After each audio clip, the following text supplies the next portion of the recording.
primer lugar, agradecerle su presencia en este acto que organiza, como saben, la Asociación de Mujeres Universitarias de Marbella, y también quiero agradecer al Ayuntamiento que nos ofrece estas magníficas instalaciones para poder llevarlo a cabo. Aunque muchos de ustedes conocen ya la Asociación de Mujeres Universitarias de Marbella, pues voy a presentarla aunque sea brevemente, bueno, pues por si alguno todavía no la conoce. Nosotros llevamos en Marbella 5 años trabajando y, bueno, aquí somos un número limitado de socias, no muchas, pero pertenecemos a la Asociación Nacional, a la Europea y a la Internacional. En total tenemos presencia en más de 120 países de todo el mundo y somos más de 180.000 socios. ¿Cuál es el objetivo de nuestra asociación? El objetivo es mejorar el estatus de la mujer a lo largo de toda la vida, desde niñas, adolescentes a mujeres adultas. ¿Cómo lo hacemos? Pues intentando impulsar la formación de las mujeres en todos los aspectos y su integración en la sociedad, promoviendo, bueno, pues lo que es la cultura de la paz y del entendimiento. Aquí en Marbella, concretamente, organizamos una serie de seminarios, de cursos, conferencias, es decir, nos hemos volcado más en el aspecto cultural y de esa manera intentamos conseguir los fondos que necesitamos para dar cada año el número máximo de becas posible AMU.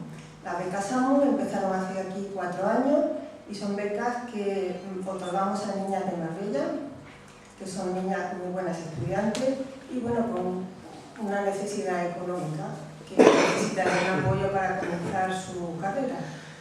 La AMU le ofrece este apoyo, no solo económico, sino en todos los aspectos y a lo largo de toda su vida universitaria. Ese es el principal trabajo que desarrollamos aquí en Marbella. Ahora les voy a presentar sin más a nuestra conferenciante de hoy, que es una socia de la AMU en Marbella y que, bueno, muchos de ustedes ya la conocen. Hoy, coincidiendo con el centenario del nacimiento, bueno, este año que coincide con el centenario del nacimiento de Julio Cortázar, ella nos va a hablar de este gran maestro de la literatura, del que es una gran admiradora y una profunda conocedora de su obra. Sara es licenciada y doctora en Comunicación Audiovisual y máster en Formación del Profesorado en Lengua y Literatura. Mujer polifacética, siempre dispuesta a emprender y a arriesgar en lo profesional, se dedica actualmente a la crítica literaria y a la gestión cultural, y ello lo desarrolla a través de su página web Literaria Comunicación. Compagina dicha actividad con la docencia como profesora de español para extranjeros y también imparte un taller de escritura creativa y fomento de la lectura para estudiantes y para adultos. Asimismo, es autora de diversos capítulos de libros y prólogos como el libro Perder el miedo al miedo, del psicólogo Luis Muñoz. Recientemente ha coordinado la edición del libro Cocina Popular de Marbella de ayer y de hoy, de doña Carmen Mata Millán, que creo que está aquí en el público. Sara es además conferenciante y ponente en congresos sobre cine y literatura. Y sin más, les dejo con ella.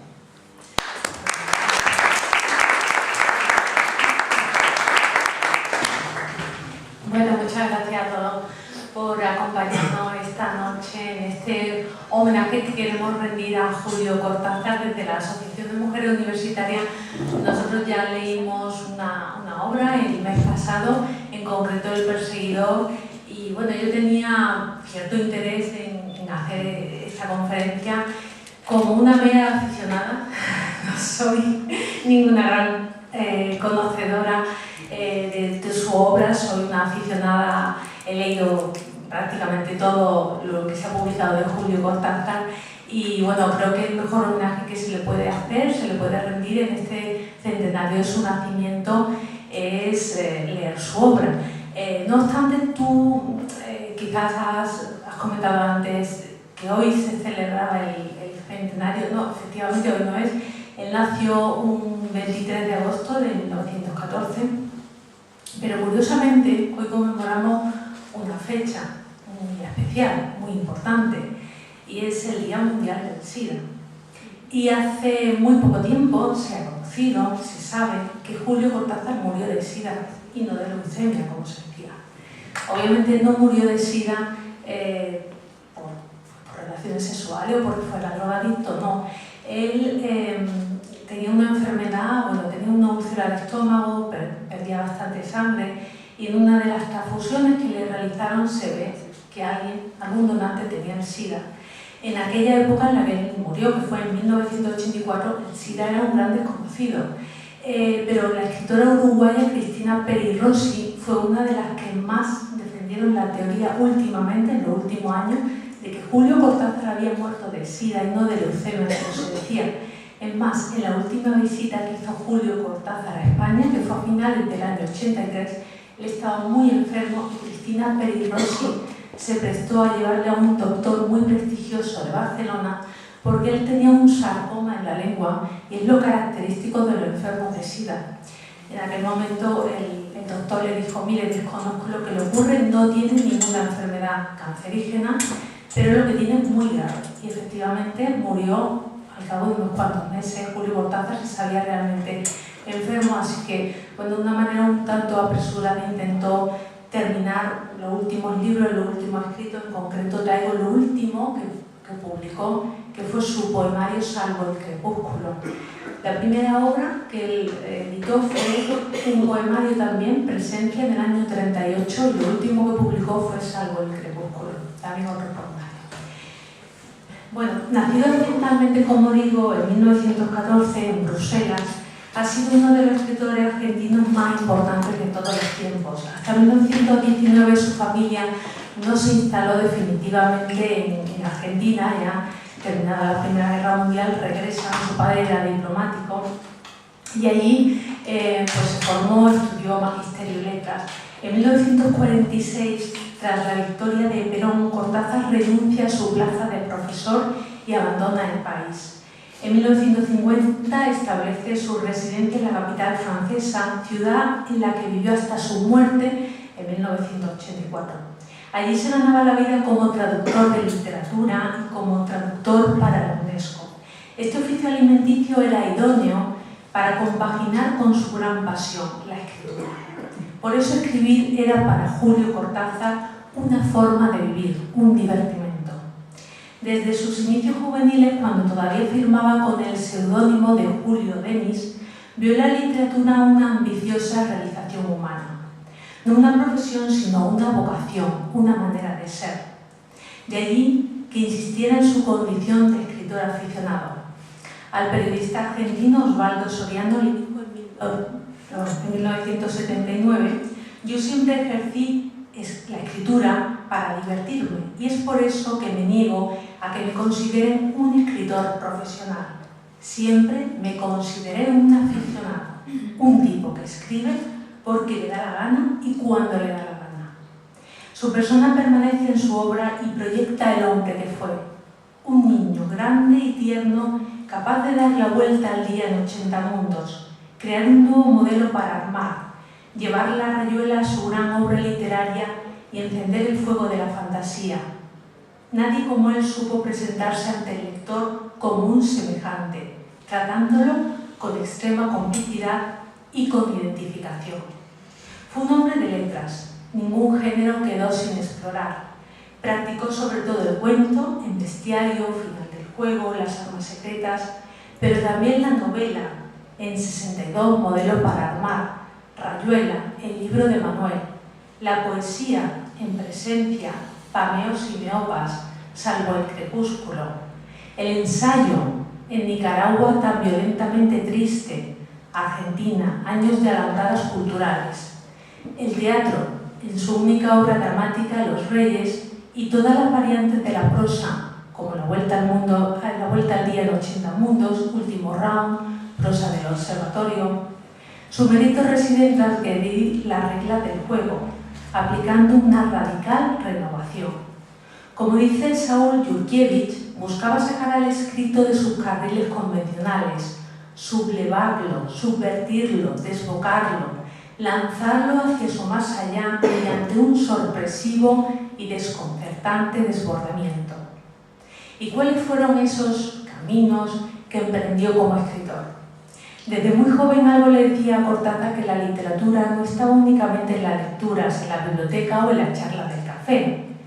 Cuando aún vivía en Buenos Aires, Ya sentía el contacto con las cosas, con las calles, con todo lo que hace de una ciudad una especie de escenario continuo, variante y maravilloso para un escritor. A los 20 años andaba envuelto en las telarañas del didactismo, mezclando la peor literatura con la más sublime, la de compatriotas como Borges, Roberto Arlt, Dostoyevsky, Thomas Mann, Rilke. Al mismo tiempo abría los ojos al lenguaje popular, a la música, al tango, todo aquello que conformaría un mundo estético que eclosionaría en París. En la capital francesa se dio cuenta de que la literatura, el arte y la música estaban en la calle, pues se ofrecía en todas sus fórmulas, dándole las imágenes de sus días y sus personajes.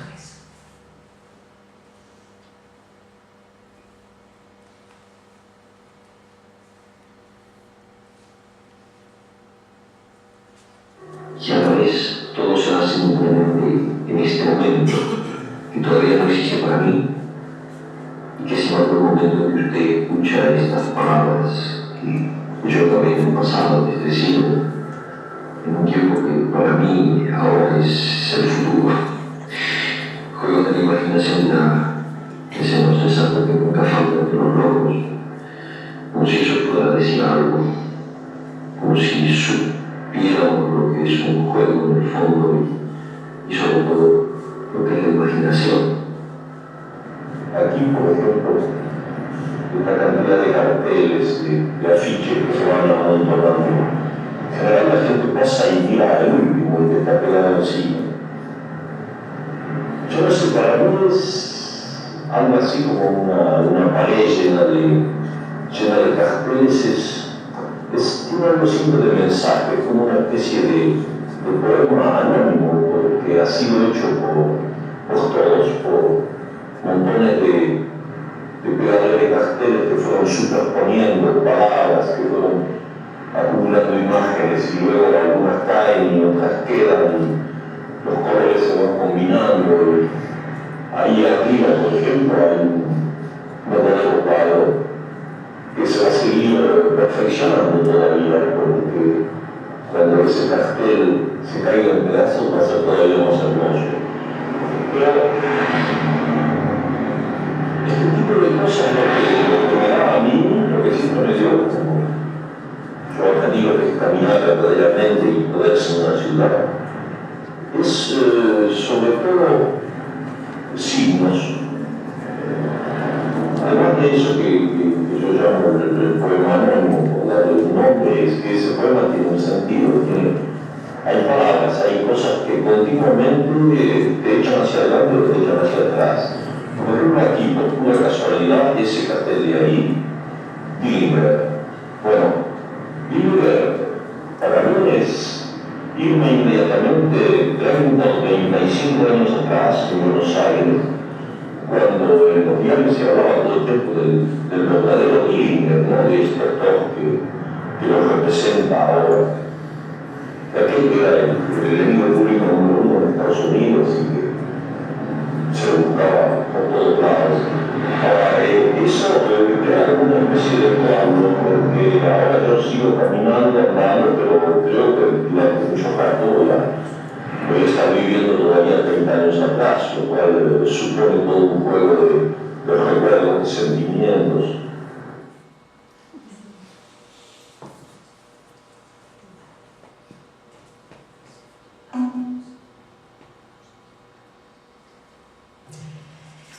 Cortázar siempre escribió sin saber demasiado por qué, movido un poco por el azar, por una serie de casualidades como las que se plantean en sus cuentos de corte fantástico.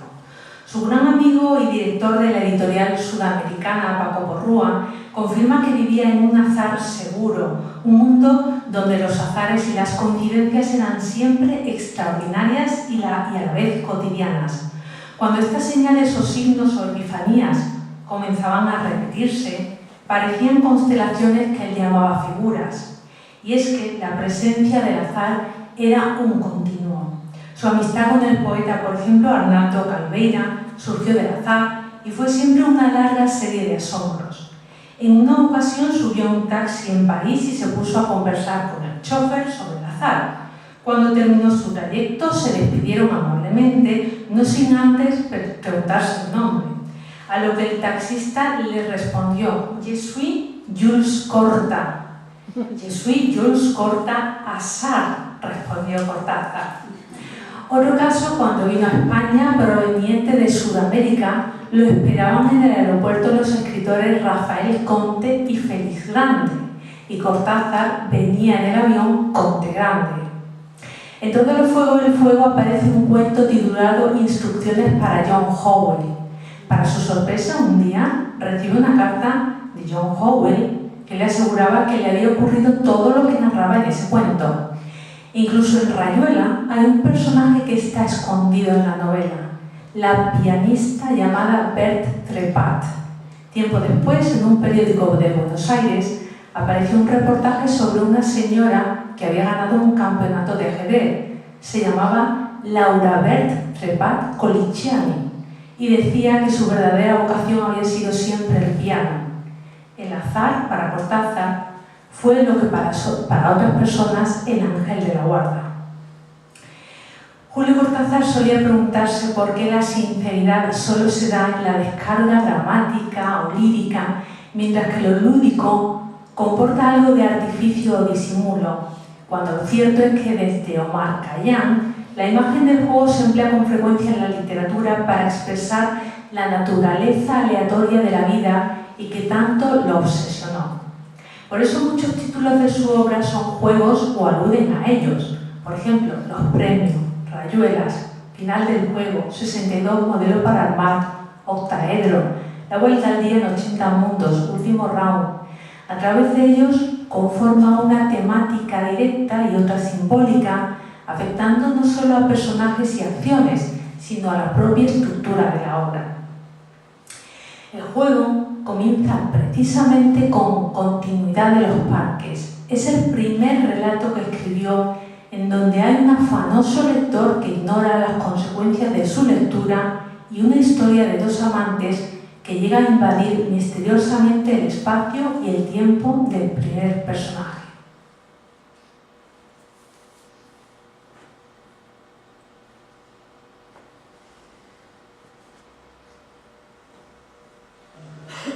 Había empezado a leer la novela unos días antes.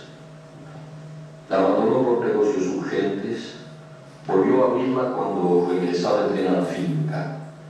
Se dejaba interesar lentamente por la trama, por el dibujo de los personajes. Esa tarde, después de escribir una carta a su apoderado y discutir con el mayordomo la cuestión de parcerías, volvió al libro en la tranquilidad del estudio que miraba hacia el Parque de los Robles.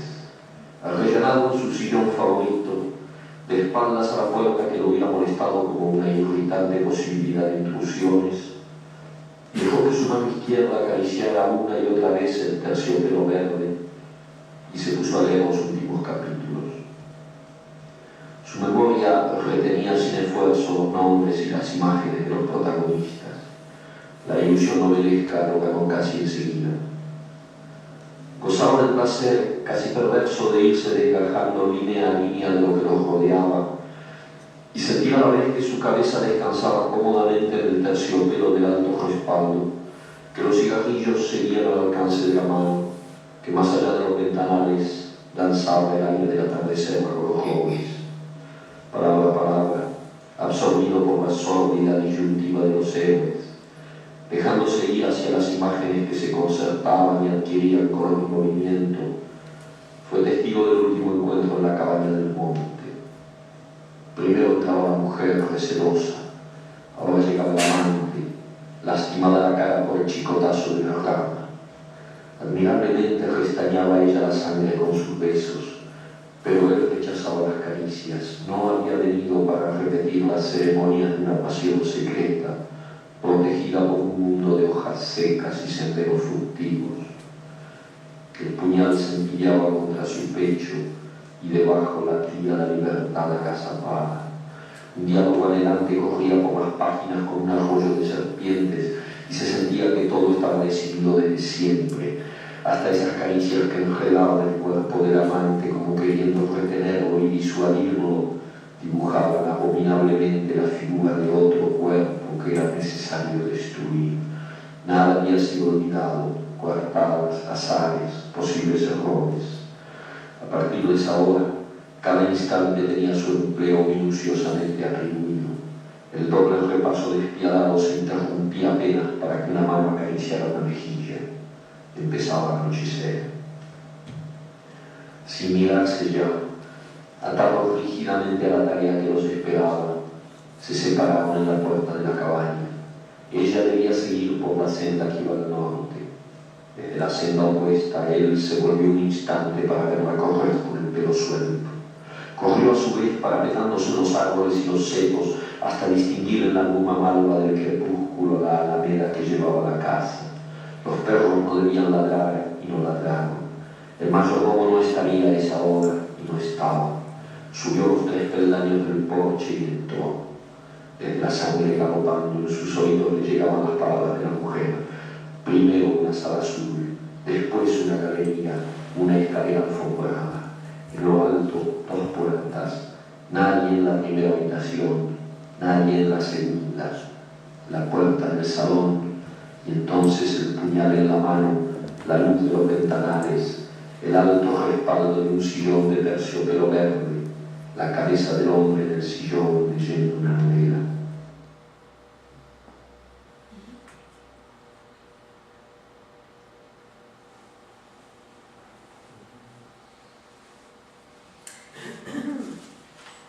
En su obra literaria, el ajedrez, la rayuela, los naipes, el juego de cartas, las palabras ayudan al autor a transmitir su visión del mundo. Sus personajes vivían siempre en perpetua búsqueda y solo en ocasiones conseguían encontrar la verdad a través de aperturas a dimensiones metafísicas. El libro de Manuel la elección está explícita cuando el protagonista Andrés se encuentra físicamente con la encrucijada, 2 caminos donde debería haber solamente uno. Andrés debe de decidir cuál de ellos seguir. Es la gran decisión, izquierda o derecha. La que toma, por supuesto, es el camino de la izquierda, dado que la naturaleza imita al arte como en un laberinto donde hay que ir siempre hacia la izquierda para llegar al centro. Como señalan Marta Paley y Francescato, Cortázar no desecha la posibilidad de llegar al centro del mandala, pero coloca el sentido de la vida en una dimensión diferente de la que el hombre normalmente frecuenta, en la muerte. Para Celina, la protagonista de Las puertas del cielo; en Budapest, para Lina Reyen, la protagonista de Lejana; en un acuario para Axolot; en la isla de Siros para Marini, en la isla del mediodía; o en la ciudad para los personajes de 62, Modelo para Armar. De esta manera, las imágenes como los puentes, las galerías, las fichas de ajedrez, los calidoscopios, las rayuelas, las mandalas, constituyen las metáforas que Cortázar utiliza para expresar su visión de la realidad, de la búsqueda constante del ser humano, búsqueda eterna y a la vez infructuosa. Su interés por el ajedrez se manifiesta desde sus primeras obras. Este juego expresa su visión de la vida. El hombre en realidad no es libre porque todo lo que hace depende de la posición y el movimiento de otras personas y en última instancia de la mano que mueve las piezas. A pesar de que no es estrictamente un juego, el caleidoscopio es otro motivo estrechamente vinculado a la noción de figuras. El problema es que la gente toma el caleidoscopio por el lado incorrecto. Ya lo decía Schopenhauer, la historia es solamente la repetición constante de hechos similares. De la misma manera que un caleidoscopio, vemos siempre los mismos trozos de vidrio, pero en diferentes combinaciones. En 62, Modelo para Armar, podemos apreciar el punto culminante de esta visión del mundo de Cortázar. El juego, en esta ocasión, nace del capítulo 62 de Rayuela y de 2 textos titulados La muñeca rota y Cristal con una rosa dentro, de su libro Último Round. Modelo para Armar es un puzzle en el que el lector puede disfrutar armando la realidad de los personajes que se desarrollan en diversas ciudades como Viena, París, Londres y Buenos Aires, y donde los actos de cada uno de ellos desatan reacciones en cadena que anudan o desanudan sus destinos. Otra preocupación y frustración fue la de tener que valerse de nuestro lenguaje, un medio para él de expresión bastante limitado. Así que ante la imposibilidad de expresarse con las palabras disponibles que tenemos en nuestro vocabulario, inventa uno propio con sus expresiones, como las mancuspias o en poesía los pameos y meopas. También juega con palabras. En el cuento Lejana usa palíndromos y anagramas que destacan como estrategia narrativa y como parte de los juegos inventados por su protagonista, Alina Reyes. Por ejemplo, salta Lenin el Atlas, que leído de atrás hacia adelante repite lo mismo, salta Lenin el Atlas, anagramas preciosos. También Salvador Dalí, Alina salva a la reina, que son utilizados por Alina como ejemplos de su sistema de lectura, que conforman el anagrama que se refiere a la búsqueda de una personalidad desdoblada en su propio diario.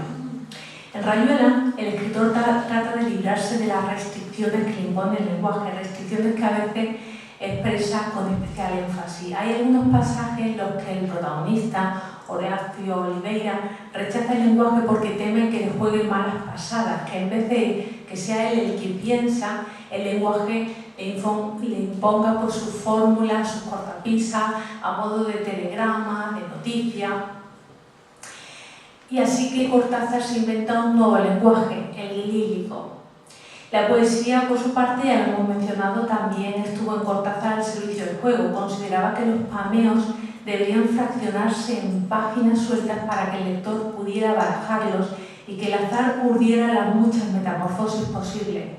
Como se sabe, el número de combinaciones es enorme y, por ejemplo, el poema 720 círculos, que incluyó el último round, alude al número de permutaciones posibles. Para Cortázar, los meopas tienen algo de tangible, en el sentido de piezas de un mosaico que la mano y el ojo pueden recombinar interminablemente. Versos o estrofas que no son solo bloques semánticos, sino que constituyen piezas mentales, dados, peones, elementos que el jugador lanza y lee a su antojo. Aquí, por ejemplo, en el libro Salvo el crepúsculo, hay un texto que alude a la ordenación de los poemas y a ese sentimiento del azar que permea también la literatura y, por supuesto, la poesía. Dice: Carac sigue rondando mi mesa y da la impresión de divertirse bastante. Jamás aprobará lo que hago, precisamente porque es mi mejor alter ego, pero en su relativo silencio es una suerte de aceptación de todo esto que inquieta a mi yo más metódico. Por ejemplo, que en vez de sistematizar desenrollo simplemente el violín de esta madeja de papeles acumulados a lo largo de 4 décadas. Sigo sacando hojitas de cuaderno y carpetas, tiro las que ya no me dicen nada, juego con un azar en que tiempos y ánimos saltan como las piezas de un puzzle revuelto. Carac parece comprender que una clasificación previa por temas o periodos no parece la buena regla del juego y que gracias a eso la baraja me va poniendo inesperadas secuencias en la mano. Imagino que hacia el final aparecerán pameos y prosemas que hubieran querido estar en lo ya ensamblado, pero si este libro no es plástico, no es nada. Por ahora, lo que más nos gusta a Carac y a mí es que las cosas saltan como ranitas cadenciosas desde sus pozos de papel a la máquina de escribir, que las pone en fila, y en eso los meopas se parecen muchísimo a mi gata Flanel. Flanel se llama así por su pelaje y no por su líbido. Todo aquí es tan libre, tan posible, tan gato. El gran juego. Ese gran juego fue Rayuela. Después de 50 años todavía hay mucho que estudiar y mucho que decir en torno a esta obra que constituye una de las novelas fundamentales del boom latinoamericano y de todo el siglo XX. Rayuela es un juego infantil que consiste en dibujar en un suelo, como ustedes saben, 11 casillas. La primera es la base, que se llama tierra, y la última, la número 11, es el cielo, a donde deberán llegar todos los jugadores mediante el lanzamiento de una pequeña piedrecita que se va tirando con el pie. Y esa piedra pues, nos indica el número de saltos que tenemos que dar y que cada vez son muy complicados. En cada casilla no se permanece mucho tiempo, pues se trata de un ciclo sin fin que cada vez se complica más. Rayuela como obra nos presenta 2 de los aspectos fundamentales del proyecto cortázariano. la noción lúdica y lo representativo de sus símbolos. El juego es un rito iniciático de contacto con fuerzas profundas que no vemos. Eso era para Julio Cortázar la literatura. Las fuerzas, los elementos que nosotros no percibimos pero que están ahí. Dicen los expertos que la rayuela es un símbolo arquetípico que sustituye el laberinto cretense y que alude al misterio, a lo desconocido, a un secreto central. Rayuela prefigura el itinerario de un hombre en busca de la unidad plenaria, la dimensión y mística, el juego, el azar, es lo que mueve a los personajes y vivifica la escritura. Su discurso era el no método. Como él dice, lo mejor no empezar, arrimarse por donde se pueda, ninguna cronología, baraja tan mezclada que no vale la pena. Cuando haya fechas al pie las pondré, o no, lugares, nombres o no. De todas maneras, vos también decidirá lo que le dé la gana. La vida, además, hacer dedo, autostop, hitchhiking, se da o no se da, igual los libros que las carreteras. Coincidimos con el profesor Luis Quintana Tejera al señalar que leer a Cortázar es como contemplar a los niños pequeños mientras están jugando. Sumergidos en sus historias, entran y salen del mundo de la fantasía como si estuvieran en su casa. Así era Julio Cortázar, un niño que jamás dejó de jugar y que recordó a sus lectores que el juego es una de las cosas más serias que existen en la vida. Cortázar quiso cambiarnos el modelo o el esquema mental de la vida a través de la literatura y para ello apostó por el amor, por el humor, el azar, creyó en la capacidad redentora de la poesía y concibió la literatura como un gran tablero de juego donde el jugador lector debe mover sus piezas reflexionando sobre los elementos subjetivos. El primer golpe de dados es el suyo. Cortázar es el lector inicial de una secuencia dentro de tantas otras posibles, pero una jugada bien manejada siempre nos dará la victoria.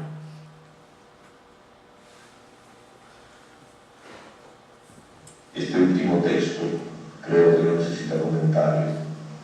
En todo caso, no es un adiós entre el que habla y los que lo escuchan, sino todo lo contrario, una voluntad de seguir estando ahí, cerca, esperando, ayudando a la esperanza con todo lo que se tiene.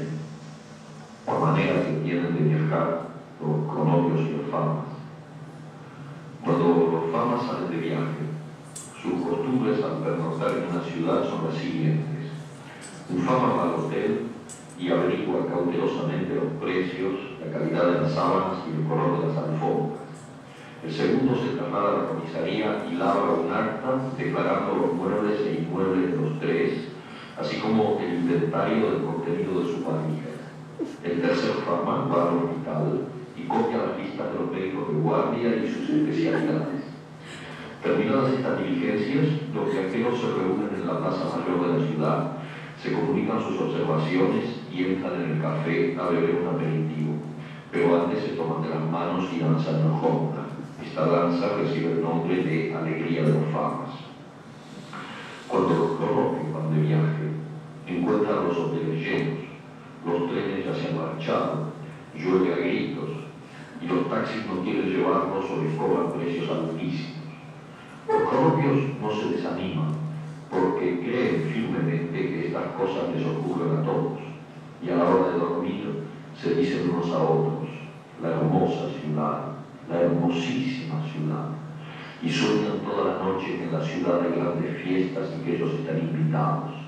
Al otro día se levantan contentísimos y así es como viajan los cronopios. Las esperanzas sedentarias se dejan viajar por las cosas y los hombres, y son como las estatuas que hay que ir a ver porque ellas no se molestan.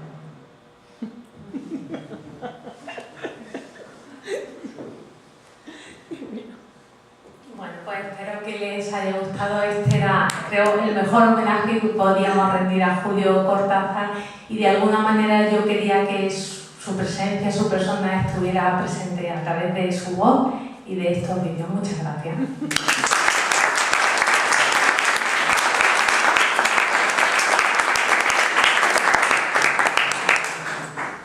Si quieren hacer alguna pregunta, comentarán. que hablamos de Cortázar, pues la influencia ya en la obra de Cortázar. Sabemos que El perseguidor pues, Sí. tuvo una excelente versión en cine en Alrededor de la Medianoche de Antoniel con Esther Gordon, como le cuenta. ¿Qué te parece la relación que tiene con la música? O sea, Sí. nota en la obra, ¿no? Es muy clara la relación. Yo no he hablado de la música porque me quería centrar sobre todo en los aspectos más lúdicos, en la simbología, pero es que la música podría dar para otra conferencia. Efectivamente, Cortázar fue un músico frustrado, él siempre lo decía, que le hubiera gustado ser saxofonista, de hecho, bueno, pues tocaba la trompeta en la intimidad y a él le encantaba el jazz. Toda su obra tiene muchísimo ritmo, muchísima musicalidad. Como he dicho antes, nosotras leímos El perseguidor en el mes de noviembre, fue el libro de la tertulia en la Asociación de Mujeres Universitarias, y efectivamente El perseguidor es un homenaje al jazz. Él era un gran aficionado en París, pues se nutría de los contactos con muchísimos músicos, iba a todos los conciertos que podía, en fin. La música fue muy importante para dar ese ritmo, esa sonoridad a toda su obra. Está, por supuesto, en Rayuela y está en El perseguidor. No lo he dicho, pero El perseguidor fue la génesis, fue el primer, la novela más corta que escribió, y fue la génesis de Rayuela. Así como Rayuela, el capítulo 62 es la génesis de 62 modelos para armar. Por eso digo que conocer la obra de Cortázar es uno de los escritores más complejos, porque se puede leer su obra, obviamente, sin centrarnos en estos aspectos, en estos símbolos, pero si se quiere conocer profundamente y saber cuál es el sentido de la literatura para él, dónde están esos elementos escondidos, por qué juega tanta importancia, por qué tiene esa importancia al azar, yo creo que nos tenemos que fijar en estos elementos. Sara, ¿por qué te interesó a ti la vida de Cortázar, la obra? Pues a mí me interesó desde el momento en el que lo primero que yo leí fue El perseguidor, y me acuerdo que fue en una edición que sacó Alianza 100, aquellos libritos pequeñitos, no sé si os acordáis, por 100 pesetas, y eso lo leí con 17, 18 años. Y El perseguidor me enganchó tanto que yo creo que, y coinciden con esto muchos críticos, si te gusta El perseguidor, es lo primero que lees de Cortázar, ya no lo vas a abandonar. Me leí El perseguidor, me encantó, y obviamente después me fui a los cuentos, porque él ha sido un gran cuentista, más que novelista, aunque ha tocado todos los géneros, ¿verdad? Pero él destaca por los relatos. Después me fui a los relatos, me fui al libro de miscelánea, Último Round, a La Vuelta al Día en el Mundo, que me dejó, por ejemplo, Miguelón. Y bueno, ya de ahí nunca he dejado de leer a Cortázar, y fue a través de su propia obra cuando me interesé por su personalidad. Me interesé porque veía que en la obra había elementos, por ejemplo, el azar, es muy llamativo, cómo los personajes están unidos por hilos que a veces no se perciben, cómo incluso personajes aparecen en una obra y te recuerdan a otra. El elemento fantástico, para él la fantasía era muy importante, pero no la fantasía como nosotros pensamos, ¿no? El elemento, la fantasía de los góticos, los relatos góticos, la fantasía del fantasma, no, la fantasía es lo que he dicho antes. Él creía que hay otra realidad, que hay pues otra dimensión que nosotros que desconocemos, pero que algo existe, paralelo. Y bueno, le llamaba muchísimo la atención, incluso él en París iba a aquelarres de brujas y aqueladas. Yo creo que era una persona, era bastante especial Cortázar, ¿no? Tenía una persona que llamaba muchísimo la atención. Luego, no sé, por ejemplo, Marian Matachana, que está aquí, me enteré el otro día que ella tuvo la oportunidad de asistir a su clase de literatura en Berkeley, o sea que lo conoció de primera mano. Así que ella nos puede decir la persona tan generosa, tan cercana, tan viva, que como se mostraba en esas clases. Yo, por ejemplo, el último que he leído ha sido precisamente clases de literatura. Es uno de los últimos libros que se han publicado, y aquí está el extracto de aquellas 4 semanas que pasó en Berkeley con los estudiantes de literatura, de su obra. y bueno, era una persona con una proyección, con un carisma. Yo me lo imagino a alguien que realmente llegaba a un sitio y lo llenaba. Lo que se dice, esta persona lo llena, pues ese debería ser Julio Cortázar, ¿no, María? Hombre, yo era jovencísima, fui de casualidad porque había una amiga de mi madre que trabajaba allí en la universidad y la verdad es que yo no había leído nada de él, absolutamente, desconocía quién era.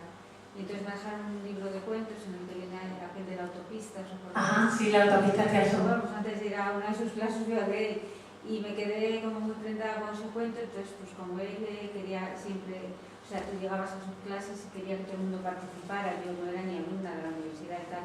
Y entonces pues yo estaba ahí en la tercera fila con esta persona, que era una persona muy importante en Berkeley, claro, y él me veía tan jovencita con las trenzas y tal, me miraba. Entonces yo intervine hablándole del cuento este, que parecía que yo había leído todo Cortázar y de alguna manera establecí como un vínculo con él que luego solo me ha pasado con otra persona también muy alta y muy grandota como era Cortázar, que te imponía esa presencia, que luego hablas con él, tenías que mirar para arriba, que fue con David Lynch cuando lo conocí en Madrid este año. Y luego lo pensé, dije, es que realmente son personas sí. Donde lo que dices tú, la fantasía para ellos forma parte un poco del lirismo de Ulises o de Twin Peaks, que ahora van a hacer la segunda parte. Y bueno, pues no es que comparable, pero de alguna manera sí que yo luego me enganché ya, porque ya me regalaron Rayuela, que yo vi Rayuela hecha para atrás al principio. Pero ya me vi obligada porque claro, aquel hombre era todo sabiduría. Yo tengo notas manuscritas de sus clases y yo solamente asistía a 3, no asistía a más. Pues seguro que aparece aquí. Si le hiciste alguna pregunta, estás aquí, ¿eh? Yo libro te dije que no lo tenía. Pues ya sabes. Además que, bueno, yo desde mi juventud tremenda y mi tal, pero yo vi que yo tenía que preguntarle algo, ¿no? Claro. Y entonces, bueno, pues no fue por el tema, no sé si os acordáis ese cuento, yo ahora ya no me acuerdo muy bien la cabeza, pero que era impresionante, pues eso, las relaciones humanas que se establecían en aquella autopista, que aquello no iba ni para atrás ni para adelante. Es una realidad que, por ejemplo, ahora la vemos más cercana, de aquella era más difícil de ver que realmente esas cosas podían pasar, ¿no?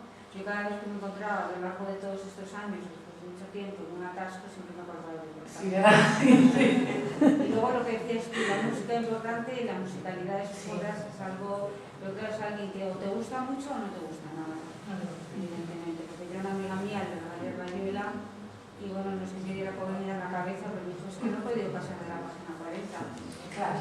Ese es muy especial. O sea, de todas formas yo creo que Rayuela no es el libro más indicado para regalar, no, ni para regalar ni para introducirse, ¿no? Porque si quieres lo que dices tú, sí. Empiezas con cuentos, con relatos, que es lo que es más asequible de él, a lo mejor ahí ya te enamoras de su literatura. Sí, ahí sí. Bien. Sí. Bueno, como latinoamericano me siento muy honrado de estar esta noche aquí contigo. Muchas gracias. En primer lugar quiero felicitarte porque has hecho una presentación maravillosa de su obra y él como persona. ¿Sabes? El tema que me interesa a mí comentar un poquito es la identidad cultural de él. Son hijos diplomáticos, nace en Bélgica, vive su vida profesional por la mayor parte de Francia.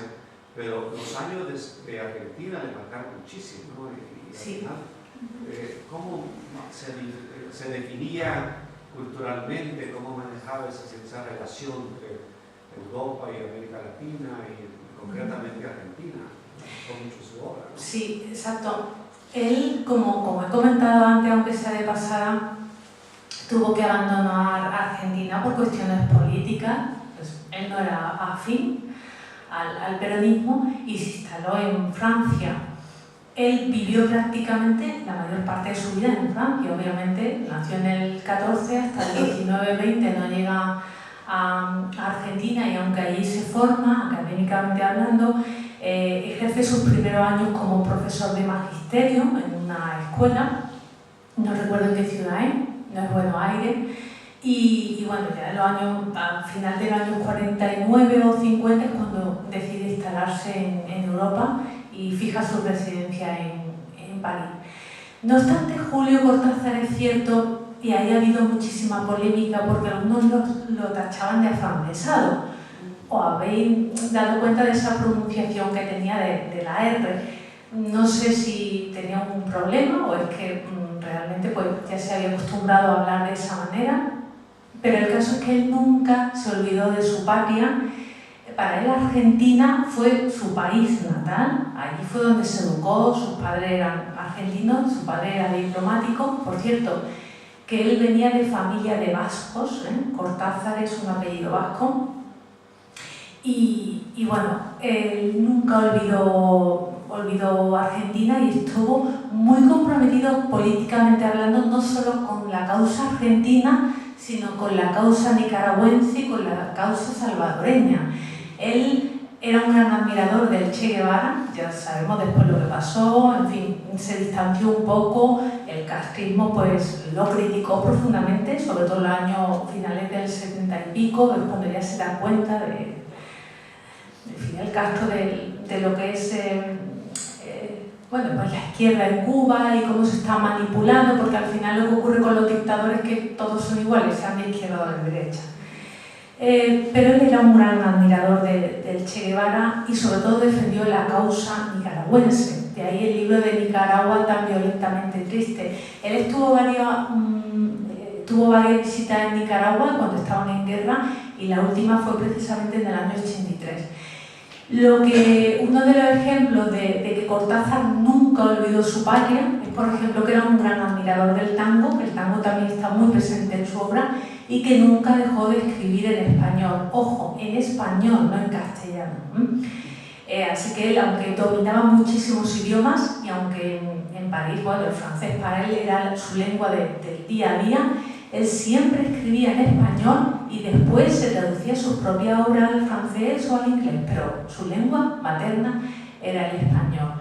Y sobre todo yo creo que para Cortázar el ser una persona vinculada políticamente con esas causas, el defender a los más desfavorecidos, el creer en el ser humano por encima de todo y por encima de ideología, eso es lo que lo hacía más humano. Y sobre todo, no utilizar la literatura. Él no utilizó la literatura para defender la política, porque él pensaba que la literatura no debía ser un instrumento al servicio de la política. No sé si quieren hacer alguna pregunta más o... no sé. Yo creo que el defecto de hablar que era una cosa de, sí, que no era francesado. Sí, sí. Creo que luego, sí, ¿verdad? Bueno, luego criticaron mucho y una de las cosas que decían era eso. Sí. Creo sinceramente que no. Yo lo desconozco, eso no lo sé. Es que lo hacen siempre, yo lo he oído en varias. Siempre. Y no se puede mantener un engaño claro. todo el rato, ¿no? No sé. Cuando lo escuché por primera vez eso me parece un poco increíble. Digo, ya. Hay mucha gente que tiene ese defecto. Sí, que tiene. Digo, que yo ahora es... Necesitamos logopeda. Sí, eso no es. Otro aspecto curioso de su vida era que al parecer tenía una enfermedad que nunca dejó de crecer. Era un niño grande y si le miráis la cara, tiene una cara de niño, de joven, porque tenía esa enfermedad, ¿no? Le crecían las extremidades. Sí, fue un tratamiento para que le creciera la barba. Sí, a él la barba le salió ya muy mayor, y hay fotos de él con 50 años que tú dices, si es un chiquillo al lado de Aurora Bernaldez, que fue su primera mujer y albacea literaria, y ves a Aurora y parece que una señora mayor con un hombre joven, pero en realidad tenía la misma edad, sí. Muy bien, pues si no hay más preguntas, yo agradezco a todos que hayáis asistido y que hayamos podido homenajear a Julio Cortázar. Muchísimas gracias.